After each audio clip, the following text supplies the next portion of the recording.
Really interesting. 3 or 4 personas that are coming across in customer service. 52% of the market, we did a lot of behavioral segmentation, demographic segmentation, and tried to find 3 or 4 personas that are behaving differently with each customer service personnel. So you've got 52% of the market, which we are calling the low touch realist. Human first. They don't like to ring you all the time for everything. They just call you when something really breaks. But when it does, they want a human. The traditional customer service model. They're not calling you for change this silicone, return this, do that. The practical resolver, sometimes 28% of the market, they will do it themselves, and sometimes they'll want to interact with you. And the heavy seeker, these guys are wanting to interact with the brands all the time for everything, but not necessarily call you. They want service. They're the experience-led people. They don't just want to buy product. They want every touch point to be seamless. And for that reason, they're very heavy interaction. They have very heavy interactions with your brand. The thing about these people is you can't necessarily target them by looking at their gender, their age. There's a slight skew. The low touch realist is slightly older and the heavy seeker is slightly younger. But these are behavioral segments. So not necessarily that, every young person is a heavy seeker, every old person will never call you. That's not the case. There are many, many elder people that are very high touch heavy seekers. And there's what is driving them. What does a heavy seeker really want? Speed, clarity, empathy, proactive follow-up, multi-channel approach. They want to have the choice to do chat one day, AI the other, and human the other. Whereas the traditionalist just wants phone contact, traditional resolution, very low touch. Heavy seeker, which is about 20% of the economy. Response speed is very important. For the rest, resolution is more important than speed. Everyone values knowledgeable staff. Knowledge is at a premium. Everyone is smart now with their smartphones and everything smart around them. What drives each customer away? If you take one slide, different things depending on the behavioral segment and depending on the brand. If you're a travel brand, you'll have more of the heavy seekers because they're the younger, experience-led generation. If you're a traditional product company, you're going to have more of the other side. So not everyone is divided equally, but that's generally the consumers in Australia. Depending on who you have more of, you've got to understand what causes them churn. So the heavy seeker will churn if the staff is not knowledgeable and there's poor attitude. They can't handle it.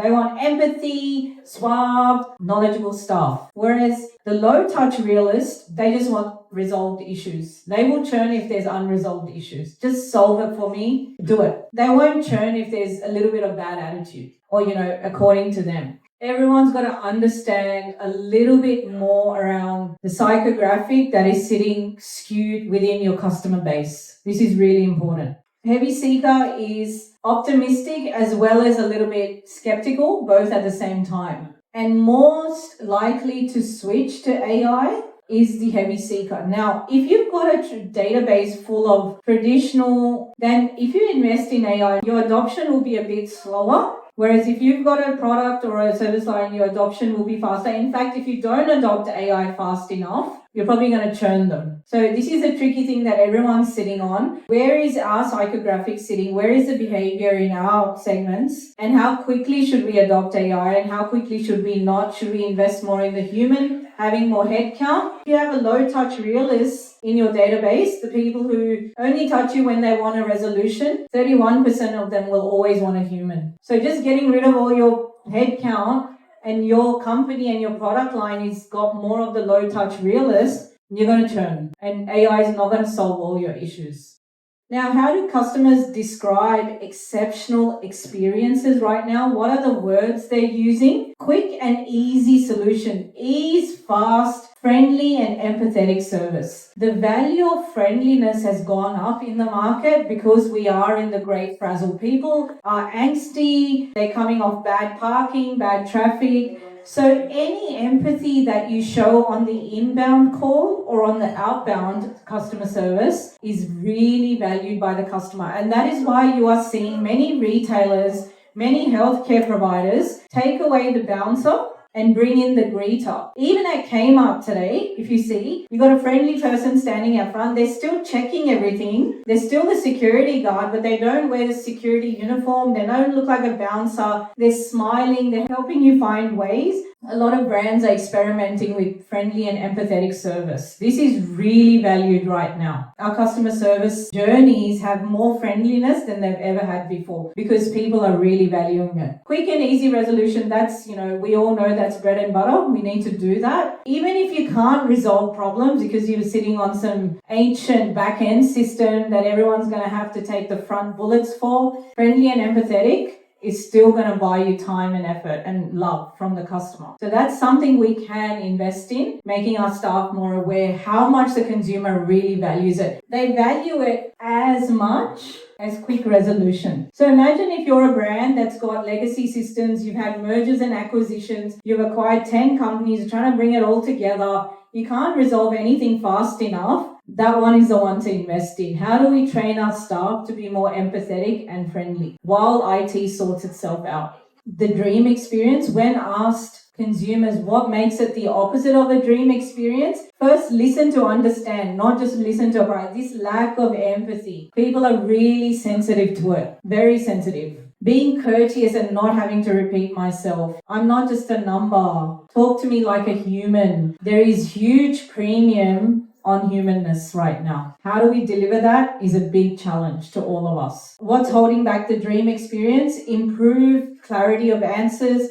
faster response. Everyone wants everything faster, very hard to deliver. Technology is going to play a role in this. However, ability to have clear answers so people are not contacting us again and again and again asking the same question is really important. So what is the future?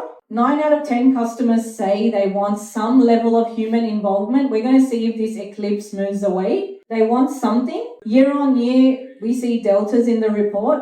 35% say human only, 3% say AI only. This one's really interesting to watch if the AI only increases, but majority of the market is sitting in the hybrid, which makes it really challenging. Hybrid, anything is challenging. Hybrid means, do you want AI first or do you want human first? We also ask the question, do you want to talk to AI first and then be handed over to a human? Or do you want to talk to human first and then final mile with AI? 32% said AI first with a seamless hand over to human when the final mile of resolution is needed. 26% said human first. I'm frazzled. Don't want to talk to the robot first. So this is also interesting as we build out our AI hybrid journeys. Do we get them to give us all the information on AI first, but also at the end give them the reassurance of resolution with the human? And everyone is quite optimistic. So there is optimism towards AI hybrid. I think the consumer is very optimistic that actually they want to work in partnership with us, all of us, that brings some technology in, keeps some humans. We will work with you in the hybrid. This fancy graph is showing that most people are optimistic about the hybrid, which is great news. It allows us to experiment, because if they weren't, we're in a very tricky place. So they are optimistic that this is going to be a win-win for everyone. When a consumer is optimistic in the hybrid, they're basically saying, we understand this is easier for you and you're making it easier for us, so let's go on the journey. But just don't leave me alone with the machines. That's a story. That's a big takeaway. And this is the final thing I want to leave you with is, are they willing to pay a premium? Are they willing to pay a bigger price if you can deliver some of these hybrid seamless experiences for better customer service? And the answer is yes.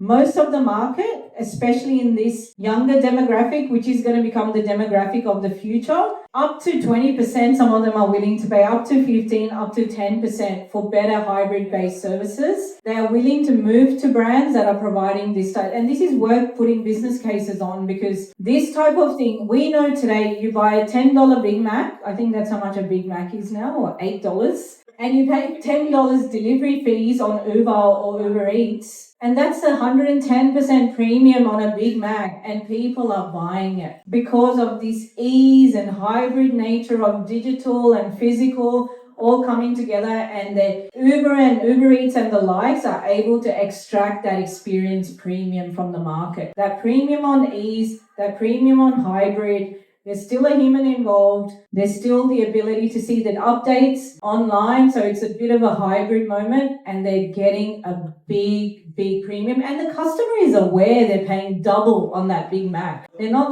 not aware. Everyone knows that Amazon is not the cheapest provider in the world anymore. In fact, on most days, it's probably 20 to 30% more expensive than the aggregator telling us some others are cheaper. This hybrid environment of digital and physical is really allowing them to extract that margin right now. So thank you, everyone. It's a very exciting time. Anytime where there's uncertainty, where we're going through a lot of flux, we're doing a lot of experiments, aka investments, that's where insight is really useful, because we're all looking into the crystal ball going, how is this going to go? No one's got the answers, even though they may get up on stage and act like they do. But the good news is that both the consumer and the market are willing to look at change, but they're not as willing to just jump into the Pacific Ocean of change right now, because lots of things. And the best news is they're willing to look and switch brands. So there's a lot of market share to be gained. And customer service teams are going to play a really important role in this. It's not just the age-old 4 Ps of product and promotion. Service is going to play a big role, and it's going to be really important to gain market share and market positioning using, well, this is how we deliver human-first AI hybrid services. Thank you so much.